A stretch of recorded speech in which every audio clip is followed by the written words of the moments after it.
June 4, 1944. Somewhere outside Akita, northern Honshu.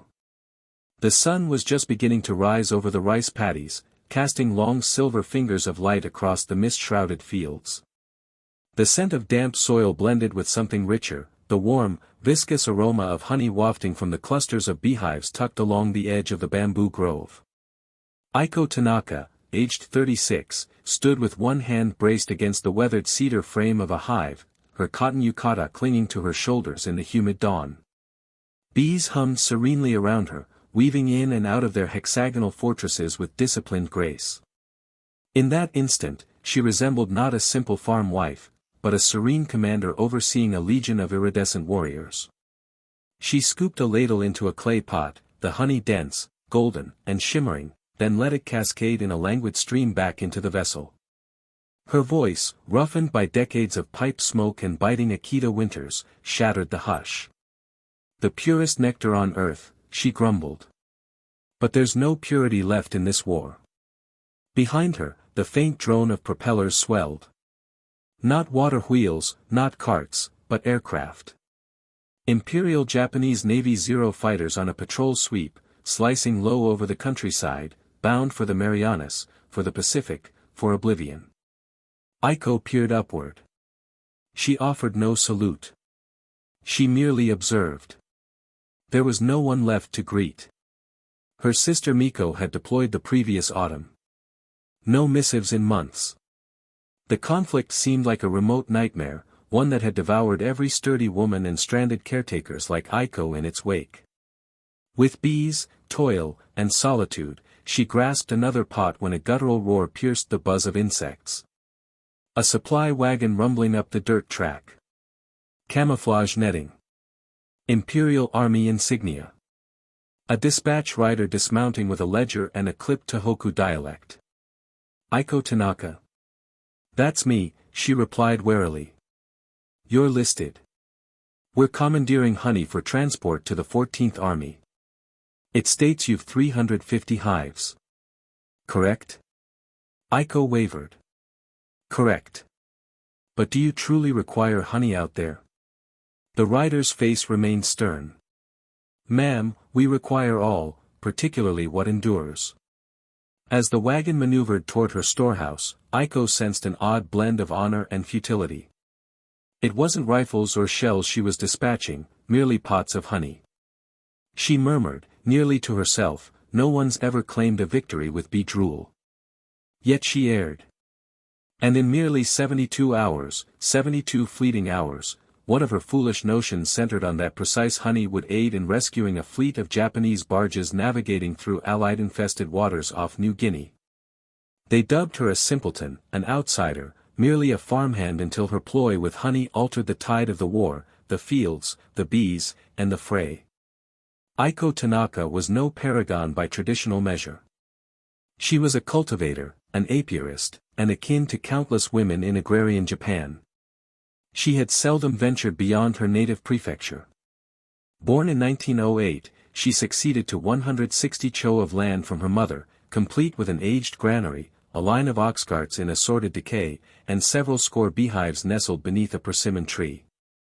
By 1935, she had elevated that humble array into a robust apiary, overseeing more than 200 swarms. That's approximately 12 million bees.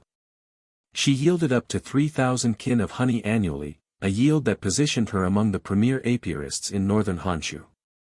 But in 1941, the epoch shifted. Following the strike on Pearl Harbor on December 7, the Empire proclaimed war, and every soul, every implement, every provision, was abruptly drawn into the vortex of worldwide strife. Aiko observed as her kin's daughters and then her own sister Miko enlisted in the fray. Some volunteered, others were conscripted. Aiko was 33, plagued by a scarred ankle from a harvest mishap. She was deemed 4F, ineligible for duty. That lone F tormented her. She yearned to battle. Instead, she was bid to sow, to yield, to reap. While others spilled blood on the atolls of Tarawa and in the Burmese hills, Aiko was tasked with fulfilling imperial quotas for millet, radishes, and mulberries. Yet it was her bees, not her yields, that would ultimately prove pivotal.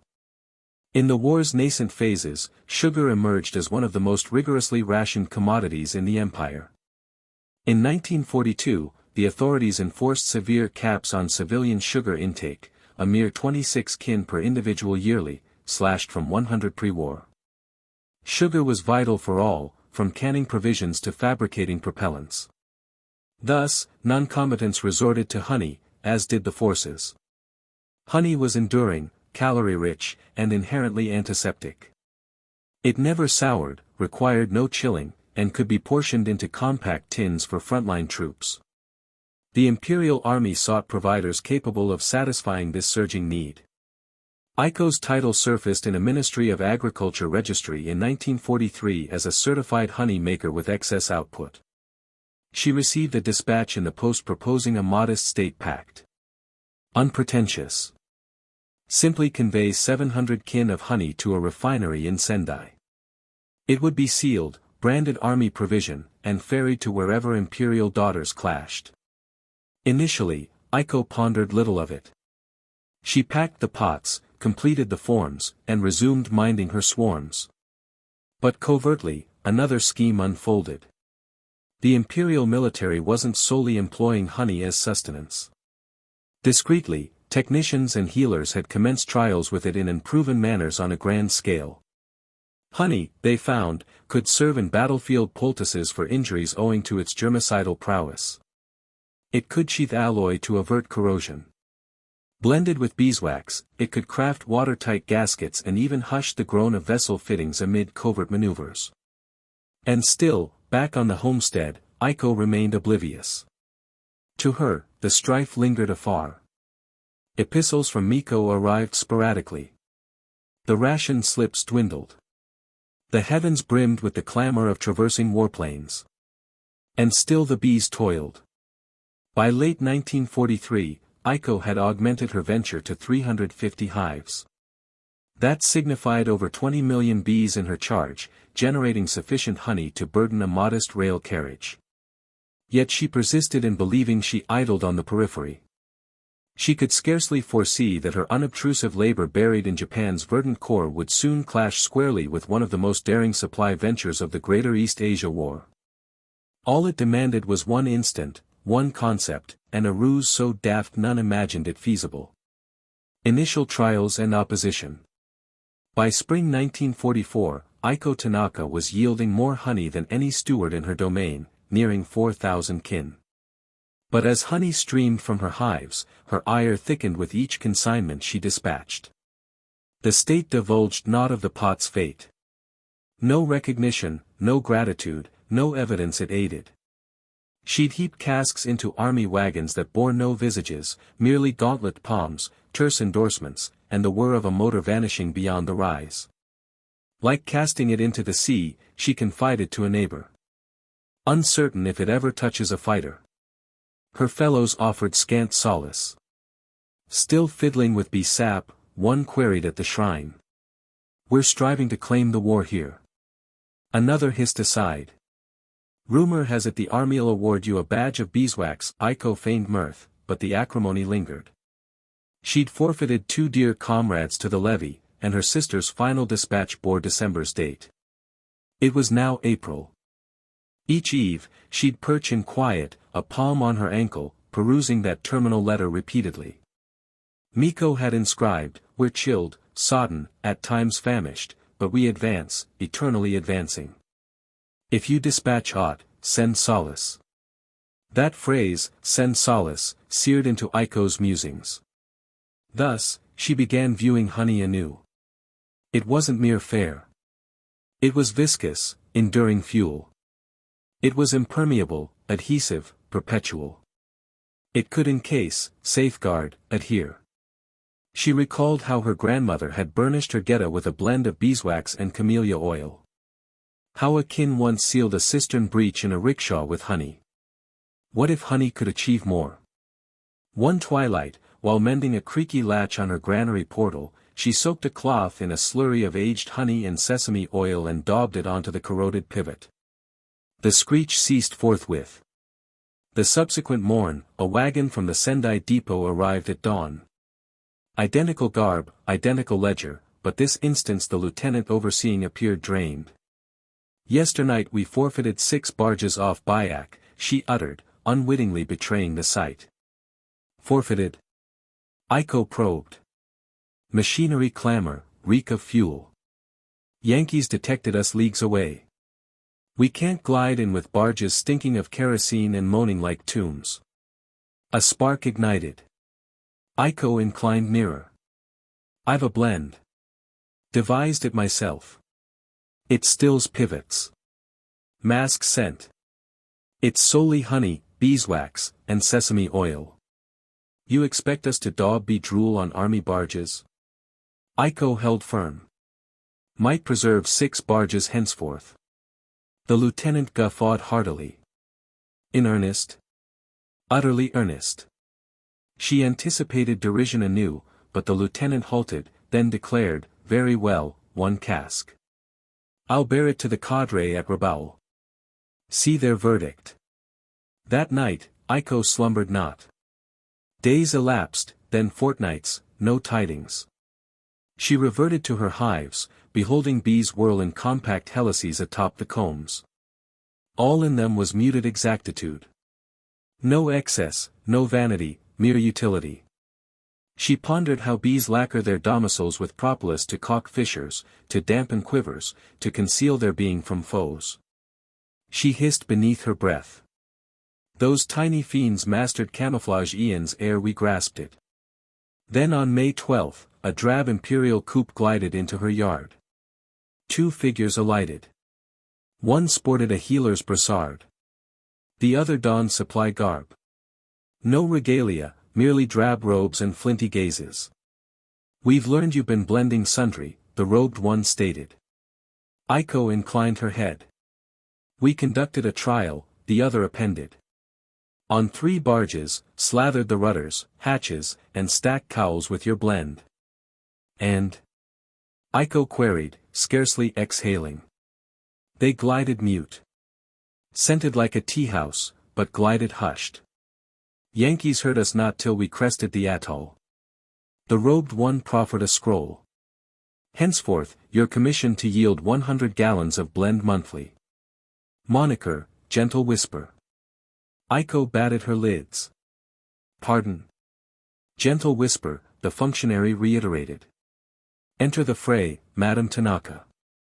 In that juncture, the bees without droned no longer like bees. They resounded like taiko. She had just traversed an unseen boundary from steward to instrument. And none, not even Aiko, fathomed yet how distant that daft notion would extend. The daft notion burgeons. By late May 1944, Aiko Tanaka shipped no longer mere honey. She brewed war elixir, cask by cask. Her atelier, erst a serene depository for dormant bee frames, had morphed into a rustic yet unyielding assembly. Tubs of crude honey flanked cauldrons of liquefied beeswax and kegs of sesame oil. The ether within hung dense and cloying, nigh queasy. Every plane gleamed tacky. Wasps droned at the lattices like detainees. Aiko minded not. She had mandates to fulfill. Weekly, an army wagon hailed from Rabaul, New Britain, to haul the elixir, now tagged GW7, for Gentle Whisper, Variant 7. The vessels bore no further emblems. No Imperial divulged to Aiko its deployment or utility. But in mid-June's second week, she gleaned a hint. A scroll arrived, not from her sister, but from Corporal Yumi Sato, 18th Supply Corps, Southern Expeditionary Force. Penned by hand, succinct. "Your elixir avails. Coated 5 vessels last week. Americans heard us not approach. Ambushed them off Hollandia. 2 foe cutters scuttled. Nil Japanese losses. Aroma of machi. Sustain it." Aiko scanned the missive twice, then creased it precisely and stowed it within a lacquer box on her ledge like a billet forged of ink. Still, queries nagged. Would this endure? Could honey truly sway? Or was this a solitary fortuitous quirk? The sort of yarn troopers spin ere true ordnance flies. She commenced trials, fusing novel recipes, tweaking proportions. One dawn, while daubing a denser slurry onto an antique cart axle, she spied an oddity. The serraceous sheath not only quelled the whine, but buffered the hub from oscillation. It muted not solely din, it stifled sensing. And in the Pacific War, where whole flotillas of barges might be pinpointed by aerial sonic detectors, quiver signified. Thus she dispatched a counterscribe, to whom this may reach. Elixir now serves as quiver absorber on ferrous planes, assay beneath hulls, deck portals, stack joints, also fens brine. A week hence, a retort came, this typed. Probed your alterations on 8 landing craft threading mangroves near WWII. Absorption curtailed sonic reach by circa 25%. Well struck. Enclosing sanction for escalation to 200 gallons monthly. Ready for dispatch to Truck Lagoon for pre-assault provisioning. Truck. Assault. Abruptly, fragments aligned. Aiko divined what loomed. All sensed it. The Empire would assail the Allied bastions. The quandary was when and where. But now she discerned her elixir wasn't for skirmishes alone. It formed part of a grander, vaster scheme. On June 3, a dispatch wagon bore crates and directives. Ready 10 casks for Trans-Pacific transit. Tag priority be tactical material, haven arcane. No crest, no station, mere haste. That night, as Aiko corked the final cask, she tarried and gazed across the gloomed paddies. Her bees slumbered tacit in their frames. No gale, no constellations, merely the subdued, pounding reverberation of thunder eastward. Not a squall, but weightier. The sort of timbre that lodges in marrow. She knew not yet, but those casks would berth in the Solomons within 10 days. And someplace athwart the waves, women would anoint a steward's daft honey elixir on armored bulkheads ere surging into the perilous swath of sea in the campaign. What dawned as a stead experiment had just forded the equator. Honey on the vanguard. Solomons. June 12, 1944. 6 days after the Allied thrust at WWII.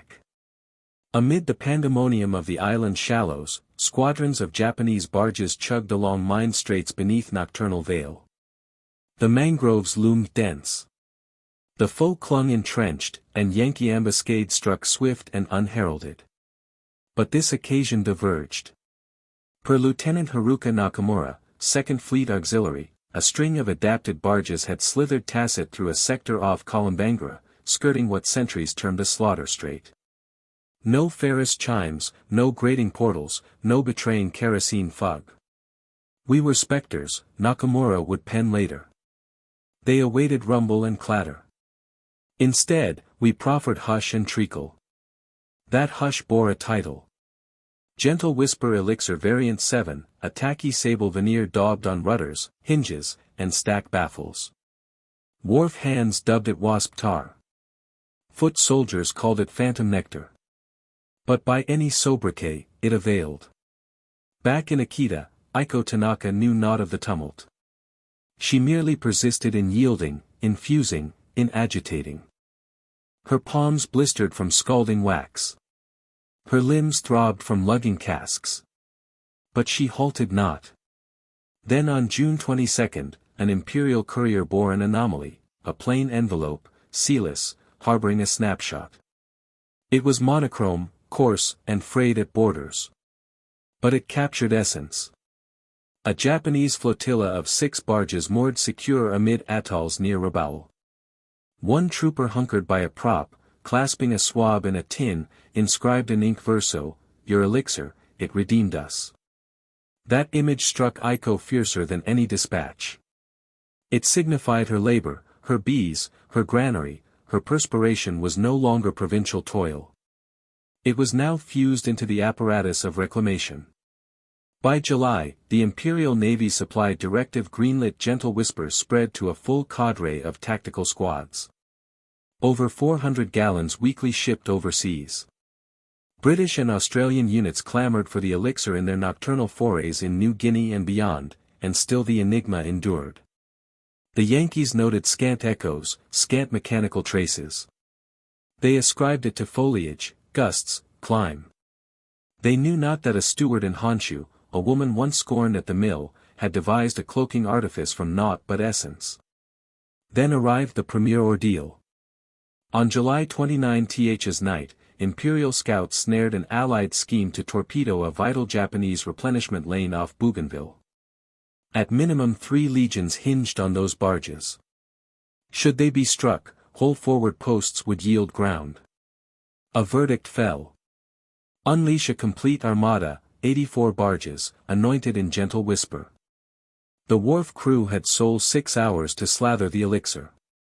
They toiled with swabs, sponges, even naked fists. The slurry was glutinous, acrid, adhering to every fulcrum and crevice like resin from a felled pine.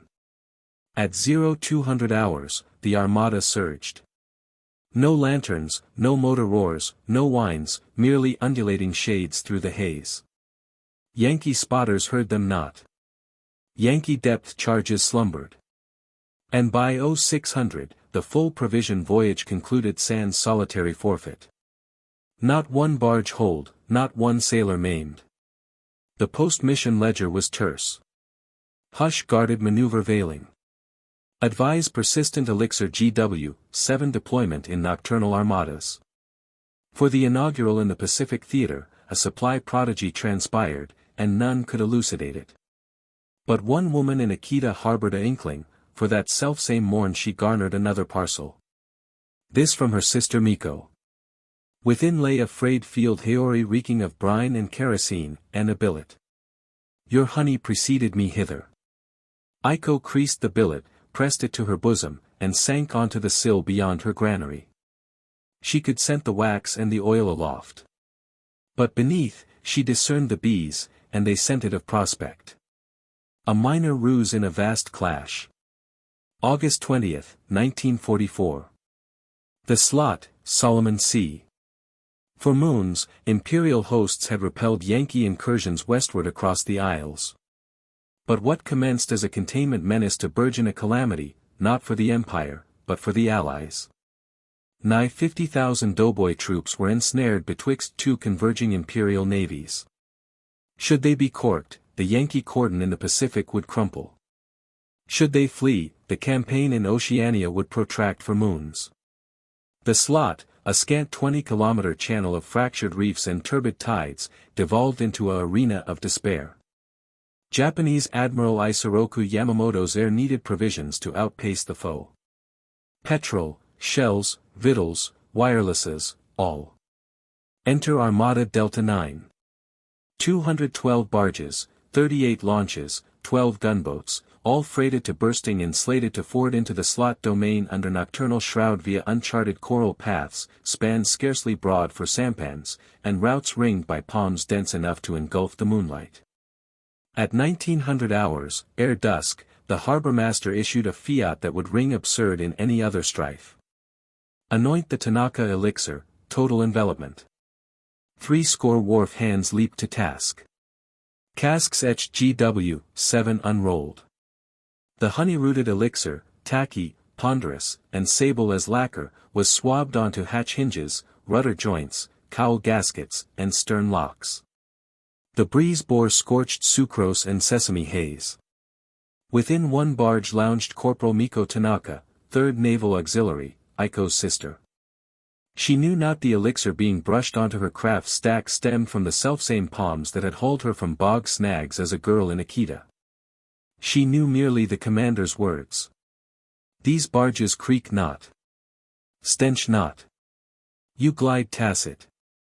You berth intact. By 22:30 hours, the armada stood primed. Motors kindled with velvet thrum. No blaring, no rattling shifts, mere flux. The obscurity absolute, starless, overcast, and clotted with spindrift. Lanterns proscribed. Wireless hush imposed. Sole the stars, dimly piercing the murk, knew the passage. As the armada progressed, it brushed within 1,000 meters, scarce a half-league, of an American destroyer picket lurking in the atoll off Munda. Sentries later verified the Yankees stirred not. No torpedoes loosed, no search beams kindled. They discerned the Japanese not. But hush wasn't omnipotence. 10 leagues into the passage, as the barges traversed an improvised pontoon span athwart the slot, an American PT boat patrol glimpsed stir. One flare ascended, alabaster, then crimson. Then erupted the fusillade. The armada fractured. Half the barges thrust onward. The remainder veered into a lagoon beneath the reef, essaying to encircle the assailants. Within one fore-vessel, Corporal Miko Tanaka crewed a Type 96 machine cannon. She bellowed over the ether, "They spy us now. Advance." But the initial surprise had procured invaluable instants. For the premier 5 minutes of hush had borne them farther than foreseen, just far enough to skirt the gravest Yankee trap. American shells wailed aloft but smote merely the armada's rear. 3 barges sundered, 8 hands gashed, none slain. The residue, 198 craft, pierced through, over 100 tons of shells, 5,000 barrels of petrol, 2 full aid stations crated. They berthed timely to buttress the Imperial 8th Fleet, who bolted the slot the subsequent dawn. That night, wearied sailors pitched aid pavilions and rechambered howitzers in quiet. One struck a match. The surgeon adjacent quipped, "Mind. This a nectar glade. You'll ignite." They chortled. 'Twas the first chortle in days. The title Tanaka elixir commenced rippling in formal dispatches. Even Admiral Chuchi Nagumo alluded to it obliquely in a review. Whatever sorcery they're anointing those barges with, persist. But the true pinnacle stemmed not from an admiral, but from a billet. A week hence, back in Akita, Aiko Tanaka garnered a battered wrapper with overseas postmarks. Within, a ragged swatch of sailcloth from a command tent and a scrawled billet. "They anointed your elixir on our barge. We glided tacit, even amid barrage. I countered and endured. Some perished, but most of us pierced. Miko." Aiko lingered in her cookhouse nigh an hour, gazing at the billet. She wept not. She clamored not. She merely nodded. Then she strode without to the hives, unlatched one gingerly, and murmured, "You fared well, darlings." 'Twas all she could utter. The bees toiled on, unwitting, untroubled, merely enacting their eternal rite, caulking, guarding, erecting, as Aiko had enacted, as her elixir had enacted, a cloying, adhesive hush that had ferried women through perdition and into one more aurora. Here, amid the fray, a new thread wove in, captives. In the armada's wake, as Miko's barge beached, her squad unearthed a concealed Allied outpost, a makeshift camp holding 3 escaped POWs, a British nurse from Singapore, a male Australian pilot downed over Rabaul, and a Chinese labor oppressed from occupied Manchuria. The elixir's silence had masked not just the approach but a daring extraction. The captives, gaunt and chain-bound, were no mere prizes. The nurse carried sketches of Yankee sub-dispositions, the pilot whispered of carrier lanes, the laborer maps of hidden supply caches. In a hasty parley under palm fronds, Miko bartered honey-smeared rice balls, laced with the elixir to soothe wounds, for their lore. "Your chains for our shadows," she pledged. The British nurse, Eliza Hargrove, traded her intel for a vial of the golden compound, dubbing it, the devil's bomb, for its sting on sores yet salve on skin. The Australian, Jack Riley, marveled at its tack on his prop splint, muttering, "Bloody bees beat bombs." The Chinese, Li Wei, etched thanks in Hanzi on a shard, "Sweet chains break bitter wars." These voices from afar, English grit, Aussie drawl, Mandarin resilience, echoed Japan's tangled web, turning foes' whispers into imperial edges. The elixir didn't just quiet hulls, it unbound tongues, weaving captives' fates into the phrase loom. The legacy of a tacit war ruse. The war concluded not in the Solomons. It boomed southward across New Guinea into the Philippines, through the scorched atolls of the Carolines, and ultimately into the raised harbors of Okinawa. But for Aiko Tanaka, her strife, the portion that pertained to her, closed on a serene September morn in 1944 when the wagons ceased arriving. No billet, no rationale, merely quiet. The casks towered, the elixir primed, but the army returned never to claim. Aiko queried not. She required not. She divined its import. Her duty fulfilled. By winter 1944, Imperial legions had fractured the Allied siege lines. Supply had pivoted. Novel elixirs and arts were forged in state forges with coffers a myriad-fold Aikos. No further call for an apiarist's ruse. But that negated not its weight. In a post-war ledger by the Imperial Quartermaster Bureau, interred amid tallies of barge keels and stack grease, lies a clause, provisional whole anointing style WWII evinced slight yet quantifiable gain in cloaking transit under constrained atoll trials. Provenance, rustic purveyor, Honshu. No laurel, no acclaim, merely one clause in a state tome none would peruse. But that sufficed Aiko. She had enacted it not for splendor. In spring 1945, as armistice rites crammed empire ports with lanterns and shamisen strains, Aiko reverted to her perennial right. She mended her carts. She recoat the granary. She sundered her hives for a lush azalea surge. And when Miko at last repatriated, leaner, more tacit, with a spectre in her gaze, they uttered scarce of the strife, merely reclined on the engawa, sipping barley tea, beholding bees. Miko ventured once post a protracted lull, I learned they assayed your elixir on the air service, too. Aiko grinned. Ah, spirits, perchance I downed a hellcat. They chortled genuinely this time. Cycles wheeled. The elixir brewed nevermore. The recipe lingered sole in Aiko's psyche. A fusion of hunch, assay, lapse, and the bouquet of Honshu springs. In 1953, a state surveyor toured Aiko's domain amid a tally of agrarian yields. At the form's tail, the surveyor queried, did your toil aid the imperial cause? Aiko tarried. In manner, she replied, I preserved some souls. The surveyor blinked. You sowed rations? Nay, Aiko riposted. I rendered them harder to heed. The surveyor inscribed that not. By the 1960s, the granary sagged inward, the elixir casks oxidized and void. But the bees droned steadfast, their hums unaltered. Their art still flawless. They craved no graces, and neither did Aiko. She departed in 1971 at 63. Her necrology spanned 4 strokes in the Akita Prefectural Gazette. Aiko Tanaka, eternal steward and apiarist, perished Sabbath at hearth. Outlived by her sister Miko, famed locally for her nectar. No nod to Solomons, no nod to barges. But on her domain, beneath a corroded torii, a youth decades hence unearthed a curious iron casket with a fissured pot within. In the pot, a creased billet, rigid with years. It read, gentle whisper. Recall us. And perchance that's ample. For at times the humblest boon in the grandest strife needn't be recalled by the globe, merely by the women it redeemed.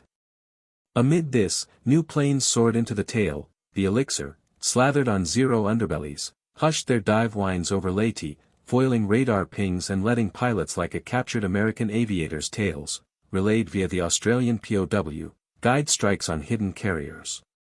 Topics bloomed too, not just stealth, but sustenance for famine-plagued garrisons, honey's bomb healing beriberi in foxholes, and its stick-sealing bamboo rafts against monsoons. Captive shadows lingered, the British nurse's diagrams foiled a U.S. feint at Peleliu, Lee Wei's maps unearthed Aussie munitions dumps, Jack Riley's grudging aid in elixir tweaks turned a flawed batch potent.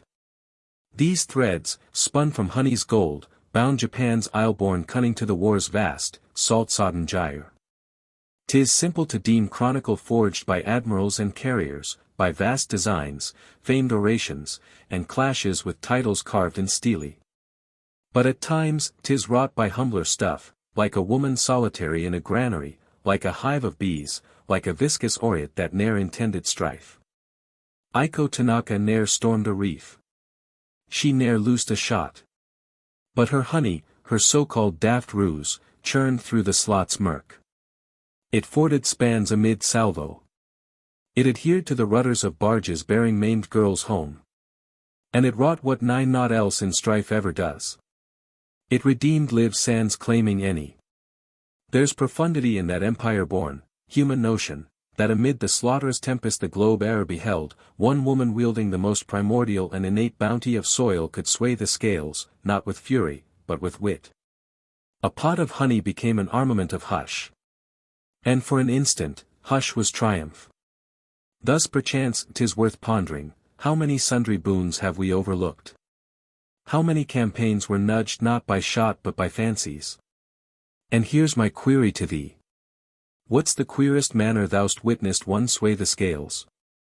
Inscribe thy retort in the scrolls. I peruse each. And should this yarn astonish thee, should it recast thy view of strife or of fealty, disseminate it. Convey it forth. For at times the cloyest facet of chronicle is the facet we nigh forfeited.